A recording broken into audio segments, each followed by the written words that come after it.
Armand Tekle, 15 years of age, has been found with fatal injuries on Clarendon Street, Glasgow, Scotland, at around 10:30 p.m. Wednesday, March the 5th. The Eritrean refugee lived with his father. He was pronounced dead at the scene. Two boys, one aged 14, one aged 15, have both been arrested in connection with Armand's death, which is now being treated as a murder investigation. We're told that Armand was a funny, bright, and kind boy. He attended St. Thomas Aquinas Secondary School. He was involved with local youth groups. His sister said that he was her best friend and aspired to become a basketball player, doctor, or engineer. Tributes have poured in from friends and community groups. Of course, the police are continuing to investigate. Full condolences to all those touched by the murder of Armand Tekle, again described as a funny, bright, and kind boy. I'm going to say something a little bit distasteful perhaps. I think it's an important question, but there is the risk of it being highly inappropriate. Armand was 15 years of age. It's believed that he was murdered by two boys aged 14 and 15. These are all young youths. The question is in regards to the motive. Why would the boys kill Armand? I can't think of a reasonable answer. Perhaps there's 1,000 different motives that are possible, but one would be that they were all involved with gang activity, criminal activity, be that drugs or anything else. Of course, I don't know that to be the case. We're told that Armand was a funny, bright, and kind boy. Perhaps he was completely innocent, but I think it's reasonable to ask the question if this tragedy is related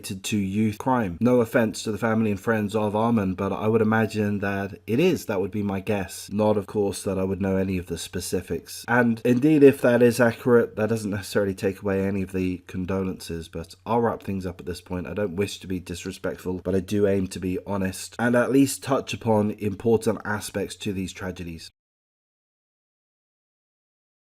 Adonis Robinson, 24 years of age, has been arrested on capital murder charges in relation to the deaths of Fort Worth rapper Ronnie G. Lil Ronnie and his 5-year-old daughter, her name Romani Sibley. They were both shot and killed at a Forest Hill, Texas car wash on 3rd of March. The scumbag suspect Adonis Robinson is a registered sex offender. He's got a history of violent crimes and he was arrested at a Chevron station in Livingston. A second suspect, his name Jacoby Russell, 21 years of age, remains at large. He has prior convictions for assault and firearms possession. There is surveillance footage showing G. Lil Ronnie being chased around the car wash before the shooting. Armani had just been dropped off with the father moments before the attack. An absolutely senseless murder. Gang related, no doubt. I'm a little bit of a hypocrite. I do listen to hip-hop, Chicago drill and such, riddled with gang violence lyrics, often based in truth, but there is no justification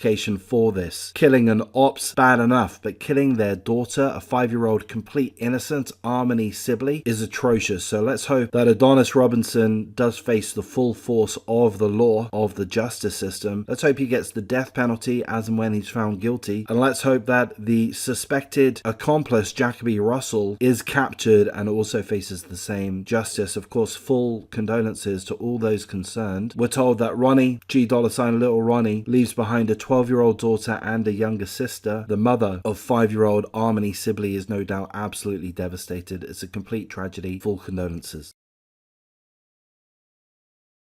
Ashlyn Zeitel, 28 years of age, from Nebraska, has been sentenced to a paltry 6 years probation for her involvement in the murder of her 4-month-old son, who was suffocated to death August 15th, 2024, allegedly by her boyfriend, Austin Mine, 27 years of age, who, allegedly, swaddled the 4-month-old baby boy face down on a mattress. Why? Well, to stop the boy's crying. This led to the 4-month-old baby boy not being able to breathe. What did the mother do? Ashlyn Zeitel, 28 years of age, well, she did fuck all. She stood by, she did not intervene. Subsequently, the boy was found unresponsive. He was pronounced dead at the local hospital. An autopsy revealed that the 4-month-old baby boy suffered hemorrhaging, broken ribs, and injuries consistent with shaken baby syndrome. Was this the first incident of violence that the 4-month-old baby boy suffered? We don't know. My guess, no. And again, the mother stood by and did nothing. So, as I say, she's been sentenced to 6 years years probation. That's right, probation. Okay, there's a little bit more. She gets 120 days in jail. We're told that that's to be served intermittently. I'll be honest, I'm not 100% sure what that would mean, but I kind of guess it would mean 10 days here, 10 days there,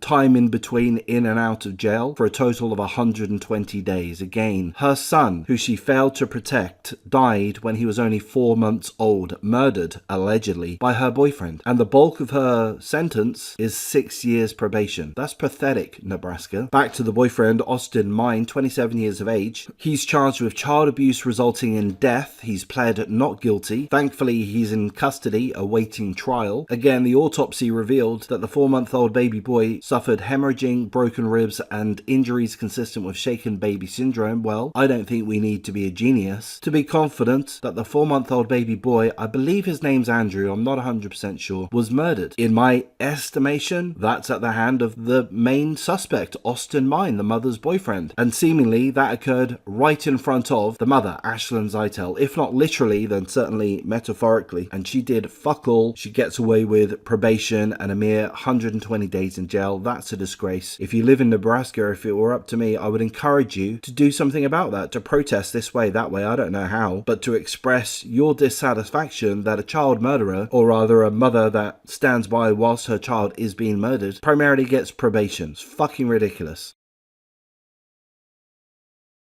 Esperanza Ray Harding, 21 years of age, has been sentenced to 32 years in prison for drowning her 8-month-old son, his name Mateo. This happened 28th of February 2024 in Bloomington, Minnesota, in a hotel. Now, it's not only the mother that's to blame for the murder of 8-month-old Mateo. She also texted her boyfriend, his name Edwin Trudeau, there's a name we're familiar with, 19 years of age. She texted him prior to the crime saying, "I'm about to do something bad." The boyfriend didn't intervene. He just said, "Okay, that's okay." After the horrific murder of 8-month-old Mateo, the boyfriend said, "Don't be sorry about his death, about his murder." So why did the scumbag mother kill her own son? Well, because he was crying whilst he was being bathed. That was troublesome for the mother, so she drowned him. She admits to having drowned 8-month-old Mateo whilst she was bathing him. She did so purposefully. She's admitted to it, and now she's been sentenced to 32 years in prison for that horrendous act. Following his death, she packed his body in a backpack and threw it in a dumpster. What a disrespectful cunt. Again, her boyfriend seems to be somewhat complicit. Edwin Trudeau compared their relationship to that of Bonnie and Clyde. He found Mateo dead, but he didn't call for help. Instead, he had sex with the murderous mother. He has pled guilty to aiding an offender. He faces a maximum sentence of 7 years and 2 months. I don't know if that's long enough. This is a very sick individual. This is a man, a 19-year-old, who failed to intervene in the murder of a baby boy. Could he have done anything? Well, we don't know if he could have done much. I think that's fair to say. We don't know if he could have done much, but it seems that he did nothing at all, and in so doing facilitated the murder of Mateo. He wasn't appalled by the murder of a baby boy. Indeed, he decided to have sex with the murderess immediately after discovering the deceased body of Mateo. This is a sick, sick individual. Okay, seemingly he didn't have a direct hand in the murder of the 8-month-old boy, so perhaps a maximum sentence of 7 years, 2 months is all that's justified. But even so, I would hope that the authorities, the FBI, whomever else, keep a very, very close eye on Edwin Trudeau. He is not a sane individual. In fact, perhaps that's a good point. Perhaps there could be forced, mandated psychological evaluations on Edwin Trudeau, and if it's found that he is sick and twisted, perhaps institutionalize him. I don't know if anything I've said there is in any way feasible. I would imagine it isn't. Either way, I'm going to wrap things up. Of course, full condolences to those touched by the murder of 8-month-old Mateo, notably the father of Mateo. I believe Edwin Trudeau is not the father of Mateo. Extended family, anyone that's involved with Mateo's life other than the scumbag mother and her boyfriend.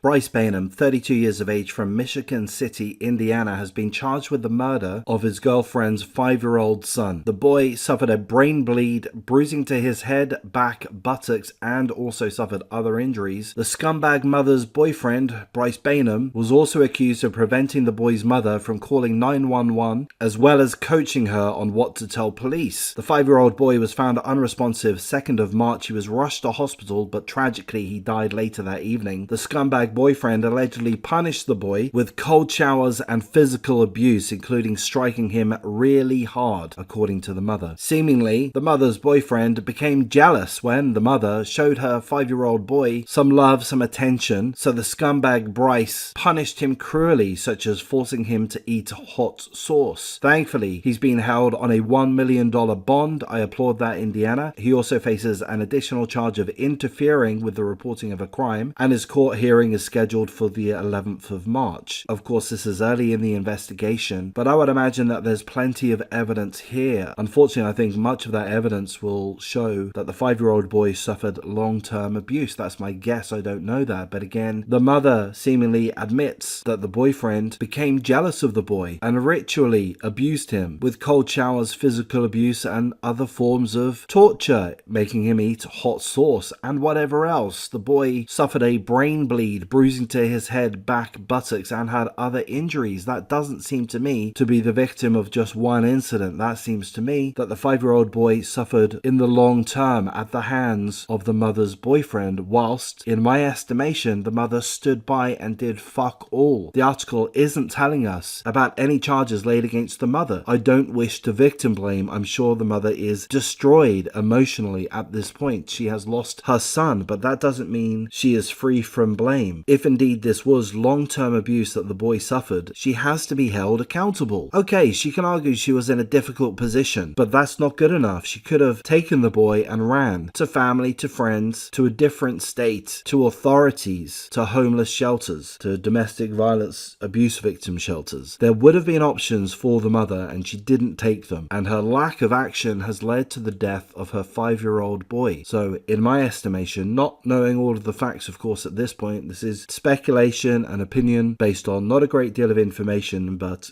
gut instinct and the small amount of information within the article that I've read through. But in my estimation, the mother is also guilty. She needs to be held accountable. This is not satisfactory. This should not be tolerated within society. Indiana is doing the right thing by holding the scumbag boyfriend on a $1 million bond, by charging him with murder and other charges. But it would be appalling if the mother gets off scot-free, if indeed she stood by and didn't act. I'll wrap things up at this point. Of course, full condolences to all those touched by this horrendous murder, be that the boy's extended family, the father, and those in the local community. Reed Galinsky, 15 years of age from Caledonia, Wisconsin, will be tried as an adult for the alleged murder of his own mother, Suzanne Galinsky. Reed claims that he was inspired by a Netflix show about the Menendez brothers murder case. Not that that's in any way any kind of justification. What we do know is that on March the 4th, Reed allegedly stabbed his mother multiple times after hitting her with a dumbbell. It seems that Reed has confessed to the murder to police. He's told them that he felt an urge to kill his parents, and he took 9 anxiety pills before the attack. The anxiety pills were prescribed to his brother. Reed searched for a hammer to kill his father, but he couldn't find a hammer, so he armed himself with a kitchen knife and a dumbbell handle. Apparently, something similar happened with the Menendez brothers as shown in the Netflix documentary. Allegedly, Reed ambushed his mother, stabbed her 3 times in the chest, twice in the neck. His mother pleaded, "Why?" And the scumbag 15-year-old Reed responded, "Pain." Now, it is normal for an adolescent to feel pain, to feel anxiety, angst, anger, and a whole range of emotions, but thankfully such violent outbursts are relatively rare. After the murder, Reed sent a Snapchat image of the scene to a friend. Thankfully, that friend alerted authorities. Subsequently, Reed has been charged with first-degree intentional homicide. He's been held on a $1 million bond, and again, he will be tried as an adult. Now, I've had to say allegedly throughout this recording, but it seems to me me that he's 100% guilty. It seems to me that he has confessed to police. If not a full confession, it seems that he has admitted to involvement. So,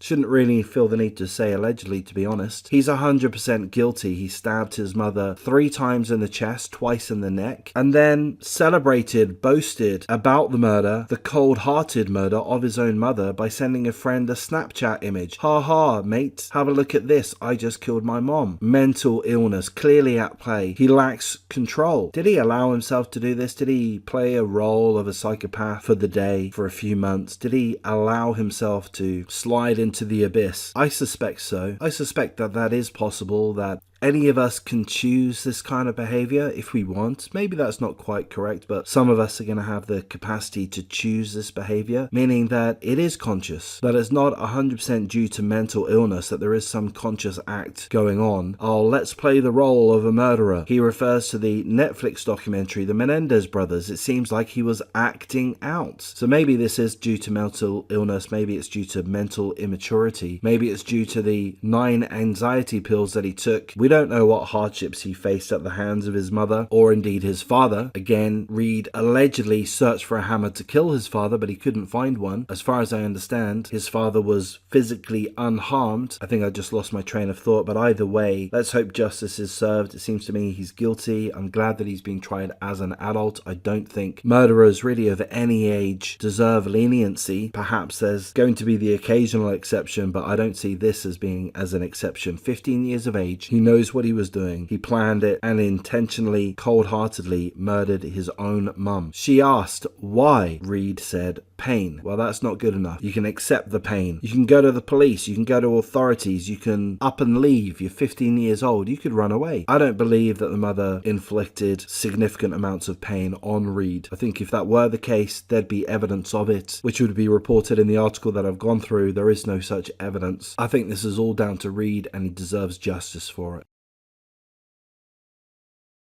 Earlier today on Friday, a 14-year-old gunman, that's right, 14 years of age, fired 29 shots at police in Newark, New Jersey. One officer was killed. Another officer was critically injured by a 14-year-old gunman. The shootout occurred near a McDonald's and a White Castle at the intersection of Carteret Street and Broadway. The scumbag 14-year-old was with a large group. He was killed by responding officers. No sympathy from me. Fuck that punk. Fuck that kid. 14 years of age. Do you think I should feel sympathy? Well, I don't. He fired 29 shots at police, killed one, critically injured another. He deserves to burn in hell. Fuck that scumbag. We're told that the 25-year-old officer died at University Hospital. The second officer remains in critical condition. Evidence including a pistol and a backpack were recovered from the scene. Several other suspects were arrested, and that's as much as we know at this point. What an absolute awful tragedy. Full condolences to all the family, friends, colleagues, co-workers